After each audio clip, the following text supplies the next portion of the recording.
चलिए देखिए, तो जो परिभाषा है विद्युत क्षेत्र की तीव्रता की, विद्युत क्षेत्र में स्थित किसी बिंदु पर विद्युत क्षेत्र की तीव्रता, मान लो ये है कोई विद्युत क्षेत्र, इस विद्युत क्षेत्र में किसी बिंदु पर विद्युत क्षेत्र की तीव्रता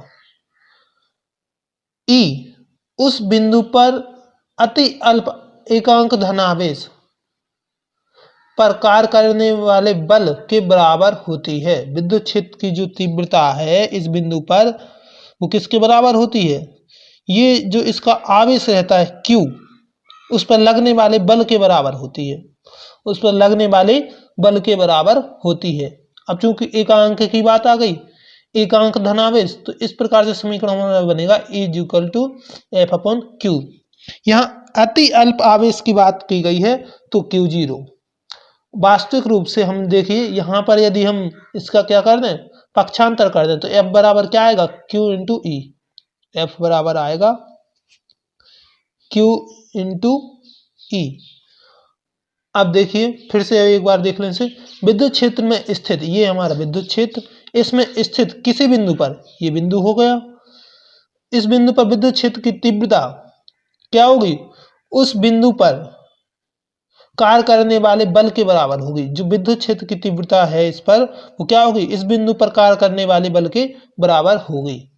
तो हमारा जो समीकरण बना था इस परिभाषा के अनुसार, ये पक्षांतर किया तो हमारा समीकरण हो गया F बराबर Q × E। अब देखिए कूलाम के नियम से हमने बल का जो सूत्र पढ़ा है वो क्या होता है? 1/4 पाई एप्सिलॉन 0 × Q1 × Q2। अब वहां पर जो कूलाम का नियम था, वहां दो विपरीत आवेश या भिन्न अलग अलग आवेश थे या एक समान आवेश थे, लेकिन यहां पर है द्विध्रुव की बात हो रही है। द्विध्रुव में क्या होता है?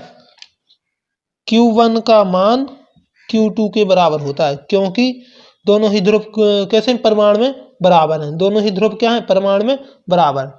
तब यहां पर बल बराबर क्या आएगा? 1/4 पाई एप्सिलॉन 0 Q1 और Q2 ना होकर सिर्फ Q × Q अपॉन बीच की दूरी का वर्ग, मतलब यहाँ पर होता था R², यही होता था। और यहाँ पर देखिए क्या लिखा है? Q × E, Q × E लिखा है। एक Q से एक Q कैंसिल हो जाएगा, एक Q से एक Q कैंसिल हो जाएगा। तब विद्युत क्षेत्र की तीव्रता का सूत्र देखिए, E इस तरफ कर लेंगे, बाकी ये उस तरफ कर लेंगे। देखिए E बराबर 1/4 पाई एप्सिलॉन 0 Q अपॉन बीच की दूरी का वर्ग, मतलब R²। यह हमारे विद्युत क्षेत्र की तीव्रता का सूत्र हो गया, वास्तविक सूत्र यही है।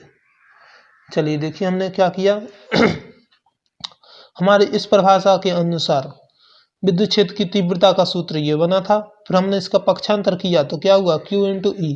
अब हमने कूलाम के नियम में बल का जो सूत्र पढ़ा था वो क्या था? 1/4 पाई एप्सिलॉन 0 Q1 × Q2।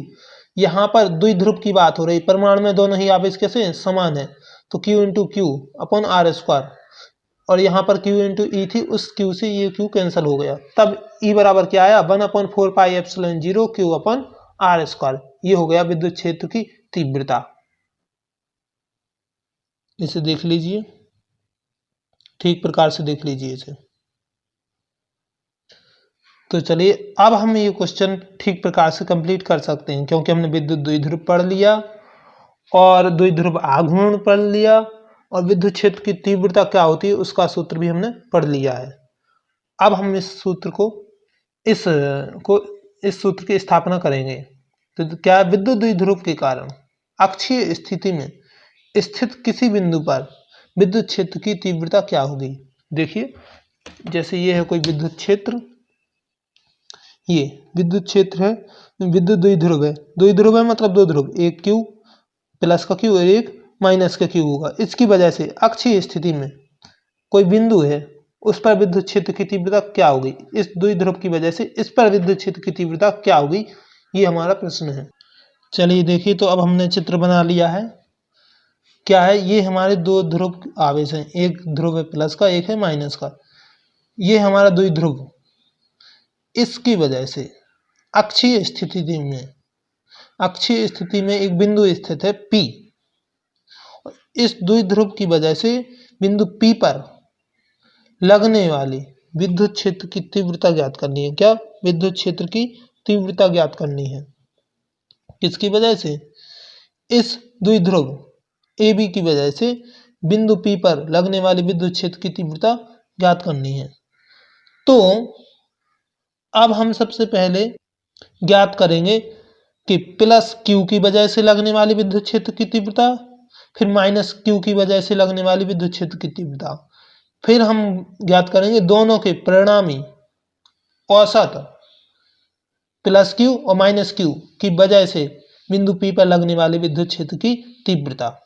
बिंदु P जो है वो इस द्विध्रुव के मध्य बिंदु O, जो बिंदु P है, अक्षीय स्थिति में स्थित बिंदु P है, वो इस द्विध्रुव के मध्य बिंदु O से कितनी दूरी पर है? r दूरी पर स्थित है। तो चलिए अब हम इसे हल करते हैं। तो चलिए देखिए, प्लस Q आवेश के कारण बिंदु P पर विद्युत क्षेत्र की तीव्रता, ये जो प्लस Q है इसकी वजह से बिंदु P पर विद्युत क्षेत्र की तीव्रता क्या होगी? विद्युत क्षेत्र की तीव्रता E बराबर 1/4 पाई एप्सिलॉन 0 इंटू Q मतलब आवेश अपॉन बीच की दूरी। देखिए इस आवेश से लेकर बिंदु P तक की दूरी कितनी है? AP, बीच की दूरी का वर्ग, AP का स्क्वायर, यही होगा। देखिए प्लस Q आवेश के कारण बिंदु P पर विद्युत क्षेत्र की तीव्रता क्या होगी? E बराबर, एक को हम देखिए विद्युत क्षेत्र की तीव्रता हमें दो निकालें, एक तो माइनस Q के कारण, एक प्लस Q के कारण। तो प्लस Q के कारण को हमने मान लिया विद्युत क्षेत्र की तीव्रता E1, और जो माइनस वाले की रहेगी विद्युत क्षेत्र की तीव्रता उसे मान लेंगे E2। तो देखिए 1/4 पाई एप्सिलॉन 0 Q अपॉन बीच की दूरी का वर्ग, बीच की दूरी क्या है? AP। अब AP का मान क्या निकलेगा? देखिए मध्य बिंदु तक की दूरी क्या है? R, तो R माइनस L कर देंगे, R माइनस L। क्यों? क्योंकि देखिए A से लेकर P तक की दूरी क्या होगी? यहां तक की दूरी है, O बिंदु तक की दूरी कितनी है? R है, उसमें से इतनी दूरी हटा दो, ये वाली दूरी हटा दो, तो क्या बचेगी? सिर्फ और सिर्फ AP बचेगी। देखिए इतनी दूरी हटा देंगे यदि, तो क्या बचेगी? AP बचेगी। तो R में से कितना घटाना है? इतना, L। कितना हटाना है? L हटाना है। तो AP बराबर हो जाएगा R माइनस L। तो E1 बराबर 1/4 पाई एप्सिलॉन 0, यहाँ सॉरी इंटू में K आता है, जो परावैद्युतांक होता है, एक नियतांक होता है K। तो देखिए इंटू K, और बीच की डिग्री Q अपॉन AP की जगह पर क्या है? R minus L। सिर्फ हमें यहाँ तक की लेनी है, ये इस साइड की ये दूरी हटा देंगे A से लेकर O, तो हमारी आ जाएगी AP की दूरी क्या आएगी? R माइनस L का, AP का स्क्वायर है तो R माइनस L का स्क्वायर। ये तो हो गया हमारा प्लस Q आवेश के कारण। अब हम लिखेंगे माइनस Q आवेश के कारण बिंदु P पर विद्युत क्षेत्र की तीव्रता। चलिए देखिए, माइनस Q आवेश के कारण बिंदु P पर विद्युत क्षेत्र की तीव्रता, ये है माइनस Q। तो माइनस Q की वजह से बिंदु P पर विद्युत क्षेत्र की तीव्रता क्या होगी? वही यहां पर हो जाएगा E2। क्या? E2 बराबर क्या होगा? 1/4 pi epsilon 0 into K, 1/4 pi epsilon 0 into K, और यहाँ पर Q अपॉन, यहाँ पर बीच की दूरी क्या होगी? देखिए हम किस आवेश से निकाल रहे हैं? माइनस Q आवेश की वजह से, तो बीच की दूरी क्या होगी? BP होगी। क्या होगी बीच की दूरी? B से लेकर P तक की दूरी, BP का स्क्वायर। अब BP क्या है? देखिए B से लेकर P तक की दूरी, तो मध्य बिंदु तक की दूरी है R, तो हमें O से थोड़ी और आगे बढ़ना है। कहाँ? B बिंदु तक बढ़ना, मतलब L दूरी और, तो R प्लस L, BP की वैल्यू क्या हो जाएगी? R plus L। तो यहाँ हम रख देंगे E2 बराबर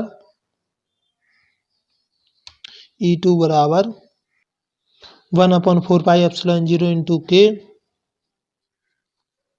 इस प्रकार से ये हमारा E2 हो गया, E2, और ये हमारा E1। देखिए प्लस क्यू आवेश के कारण हो गया, माइनस क्यू आवेश के कारण हो गया। सिर्फ ट्रांजिशन देखिए R माइनस एल है और यहाँ पर R प्लस एल है। अब देखिए परिणामी विद्युत क्षेत्र की तीव्रता क्या होगी, किस पर, दोनों की वजह से, प्लस क्यू की वजह से और माइनस क्यू की वजह से बिंदु P पर कुल या औसतन परिणामी जो परिणाम निकलेगा, दोनों की वजह से जो परिणाम निकलेगा उस पर विद्युत क्षेत्र की तीव्रता क्या होगी बिंदु P पर। अतः बिंदु P पर कब, जब हमने माइनस क्यू के कारण प्लस क्यू के कारण बिंदु P पर विद्युत क्षेत्र की तीव्रता निकाल ली, तो अब दोनों की औसतन या परिणामी विद्युत क्षेत्र की तीव्रता क्या होगी, E बराबर होगी E1 माइनस E2। अब देखिए E1 माइनस E2 ही क्यों किया, E2 माइनस E1 क्यों नहीं किया, क्योंकि देखिए E1 मतलब प्लस क्यू के कारण E1 अत्यधिक पास में है, तो ये विद्युत क्षेत्र की तीव्रता अधिक रहेगी और माइनस क्यू की वजह से विद्युत क्षेत्र की तीव्रता कम रहेगी। शर्त हम यहाँ पर लिख देंगे, क्योंकि E1 is greater than E2, E1 बड़ा है किससे, E2 से। इस वजह से हमने परिणामी विद्युत क्षेत्र की तीव्रता क्या E1 माइनस E2 की है, ना कि E2 माइनस E1 की है। अब चलिए जो भी हमने E1 और E2 का मान निकाला था वो हम लिख दें। तो जो यहाँ पर हमने प्लस क्यू और माइनस क्यू की वजह से E1 और E2 का मान निकाला था वो हम यहाँ पर रख देंगे। चलिए रखते हैं मान। तो मान रखने पर हमारा इस प्रकार से समीकरण बना, E बराबर 1/4πε0K Q upon R minus L का होल स्क्वायर माइनस वही सेम टू सेम और R प्लस एल का होल स्क्वायर। अब इसे हम हल कर लेंगे ऑफ वीडियो पर, क्योंकि वीडियो बहुत अधिक लंबी होती जा रही है, इसलिए हम ऑफ वीडियो पर इसे हल कर लेंगे। क्या पक्षांतर लेंगे, गुणा भाग भिन्न जो भी है उसे हल कर लेंगे। चलिए देखिए, तो इसे हमने हल किया, लासा लिया तो ये यहाँ पर आ गए और ये यहाँ पर आ गए भिन्न करने पर। अब देखिए इसका हमने खोला वर्ग a square plus b square plus 2ab, तो ये हमने जो ब्लैक कलर का है सिर्फ उसे हल करना है, क्योंकि ये हमने कॉमन ले लिया था, Q अपन 4πε0 इंटू के कॉमन ले लिया था इस पूरे में से। अब देखिए यहाँ पर हम इसे हल करेंगे तो इस कोष्टक के आगे माइनस लगा है, माइनस लगा है, पहले हमने इसे कोष्टक अकेले में खोल लिया, सिर्फ कोष्टक में खोला। अब ये माइनस जैसे ही हमने अंदर किया तो ये माइनस का आर स्क्वायर माइनस का एल स्क्वायर और जो माइनस के 2RL थे वो प्लस के 2RL हो गए। अब इस प्रकार से ये माइनस के आर स्क्वायर माइनस के एल स्क्वायर इस प्लस के आर स्क्वायर और एल स्क्वायर से कट जाएंगे। तो देखिए ये सही है, ये सही है, ये दोनों कट जाएंगे। अब क्या बचेगा 2RL और 2RL, तो यहाँ हो जाएंगे 4RL हो जाएंगे, ऊपर क्या बचेंगे 4RL बचेंगे। इस प्रकार से हमारा बचेगा E बराबर Q अपॉन 4πε0K और कोष्टक में बचेगा 4RL और नीचे जो था वही same to same R minus L का होल स्क्वायर और R प्लस एल का होल स्क्वायर। अब देखिए ये जो नीचे हर वाला है ये हो जाएगा, देखिए A प्लस बी का स्क्वायर और A माइनस बी का स्क्वायर। तो ये हमारा किस प्रकार से हो जाएगा, ब्रैकेट में जो लिखा है A प्लस बी और A माइनस बी, तो ये हमारा क्या होता है A का स्क्वायर और B का स्क्वायर। तो यहाँ पर देखिए किस प्रकार से होगा, इसे हम रफ पर करके देख लेते हैं। R प्लस एल का स्क्वायर और R माइनस एल का स्क्वायर, यहाँ पर ये अब आपको साफ दिख रहा होगा, R प्लस एल का स्क्वायर और R माइनस एल का स्क्वायर। देखिए जैसे हमारा ये रहता है A प्लस बी, क्या A plus B A minus B, तो हम क्या लिखते हैं A का स्क्वायर माइनस B का स्क्वायर। A प्लस बी और A माइनस बी रहते तो हम क्या लिखते हैं A का स्क्वायर माइनस B का स्क्वायर। ऐसे ही हमारे पास है R plus L R minus L, तो हम क्या लिखेंगे R का स्क्वायर माइनस एल का स्क्वायर। अब चूंकि हमारे प्रश्न में चढ़ा है इस पर भी स्क्वायर, इन पर भी स्क्वायर चढ़ा है, तो हम इस पे भी स्क्वायर चढ़ा देंगे। तो इसके अनुसार हमारा होगा ये, हम क्या लिख देंगे R का स्क्वायर माइनस एल का स्क्वायर फिर होल स्क्वायर।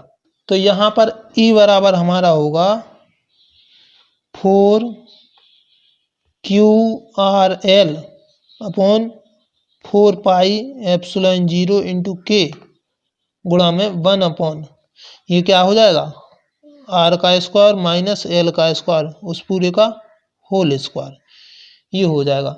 अब यहाँ पर हमें एक बात ध्यान रखनी है कि इस 4 से ये 4 नहीं काटने हैं, इस 4 से ये 4 कैंसिल नहीं करने हैं। देख लीजिए, चलिए देखिए, तो ई का मान हमारा ये आया 4Q_RL upon 4πε0Q upon 1/r² minus L² का होल स्क्वायर। अब देखिए इसमें हम क्या करेंगे, इसको हम सबसे पहले जो हमारा विद्युत द्विध्रुव आघूर्ण पड़ा था हमने उसके अनुसार डिवाइड करेंगे। तो देखिए जो हमारा 4 था उससे 2 गुणा 2, 2 दूनी 4, तो 1 2 हमने कर लिया L के साथ और 1 2 को कर लिया हमने R के साथ, तो देखिए 2R और 2L। अब Q into 2L, Q into 2L हमारा क्या होता है P, विद्युत द्विध्रुव, इसे हम क्या लिख देंगे P, बाकी वही सेम टू सेम रहेगा। अब हमें भाग हल करना है अब इस वाले पोर्शन को। देखिए यदि हम चित्र के अनुसार देखें तो R जो है बहुत अधिक बड़ा है, किसकी तुलना में, L की तुलना में। देखिए जैसे ये है द्विध्रुव ये है, तो द्विध्रुव के बीच की दूरी कितनी है 2L, और O से लेकर किसी भी द्विध्रुव की आवेश तक की दूरी है L, तो उसकी तुलना में ये जो बिंदु है R दूरी पर बहुत अधिक दूरी पर है, तो हम कह देंगे कि R बड़ा है, बहुत बड़ा है, किससे, L से। तो देखिए हम कह देंगे कि R बड़ा है, बहुत बड़ा है, किससे, L से। R बड़ा है, बहुत बड़ा है L से, तब R की तुलना में L को नगण्य मान लेंगे। R की तुलना में L को नगण्य मान लेंगे, मतलब यहाँ पर L कुछ भी नहीं रहेगा। तब E बराबर क्या होगा, E बराबर होगा 2PR 4πε0K अपॉन 1/r की पावर। देखिए यहाँ पर R का स्क्वायर माइनस L का स्क्वायर, उसका स्क्वायर था तो R की घात 2, और फिर जो पूरे पर घात 2 थी तो R की घात कितनी हो गई, 4 हो गई। अब ये R की घात 4 और ये R, इसमें से एक R कट जाएगा तो यहाँ पर बचेगी R की घात 3, तो ये हमारा एक R कैंसिल हो गया और हमारा बचा E बराबर 1/4πε0K 2P अपॉन R की पावर Q। इस प्रकार से अब ये हमारा व्यंजक कौन सा हो गया, देखिए विद्युत द्विध्रुव के कारण अक्षीय स्थिति में स्थित किसी बिंदु पर विद्युत क्षेत्र की तीव्रता। देखिए इस प्रकार से ये जो हमारा विद्युत क्षेत्र की तीव्रता ये निकलेगी। देखिए सबसे पहले हमने क्या किया, प्लस Q के कारण बिंदु P पर विद्युत क्षेत्र की तीव्रता और माइनस Q के कारण बिंदु P पर विद्युत क्षेत्र की तीव्रता ये निकाल ली। फिर हमने क्या किया, फिर हमने बिंदु P पर प्लस Q और माइनस Q दोनों की वजह से परिणामी विद्युत क्षेत्र की तीव्रता E1 माइनस E2, इसको हल किया हमने, E1 और E2 का मान रखते हुए हल करते गए यहाँ पर हल किया, और हल करते हुए फिर हमने मान निकाला ये यहाँ पर जो 4 है और ये 4 कैंसिल नहीं करना है हमें, और यहाँ पर हल करते हुए ये A माइनस बी और A प्लस बी के अनुसार ये हमारा मान आया।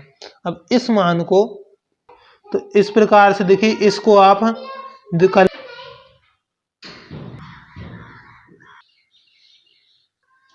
फिर हमारा इसे जो हल किया जो 4 हैं उसको हमने क्या Q इंटू 2L और 2R कर दिया, मतलब L के साथ एक 2 ले गए और एक 2 को रखे रहे, तो Q इंटू 2L क्या होता है, विद्युत द्विध्रुव आघूर्ण P बराबर क्या होता है Q इंटू 2L होता है, तो Q इंटू 2L की जगह पे रख दिया हमने P और R के साथ जो 2 था वो ये, फिर यहाँ पर ये हो गया। अब R को देखिए, यदि R क्या है L की तुलना में, L यदि नगण्य है R की तुलना में, मतलब R बड़ा है, बहुत बड़ा है L से, तब L को नगण्य मान लिया, तब R की घात हो गई 4। अब R की घात 4 तो एक R से एक R कट जाएगा, अब बचेगा R की घात 3। इस प्रकार से ये हमारा समीकरण आ गया। कृपया वीडियो पूरा देखें, ध्यान से देखें, बहुत मेहनत से बनाया है, और यदि आपको अच्छा लगता है तो लाइक करें और सब्सक्राइब जरूर करें, जिससे कि अगला टॉपिक आपके YouTube पर अपने आप उपलब्ध हो जाए। आज के लिए इतना ही, धन्यवाद।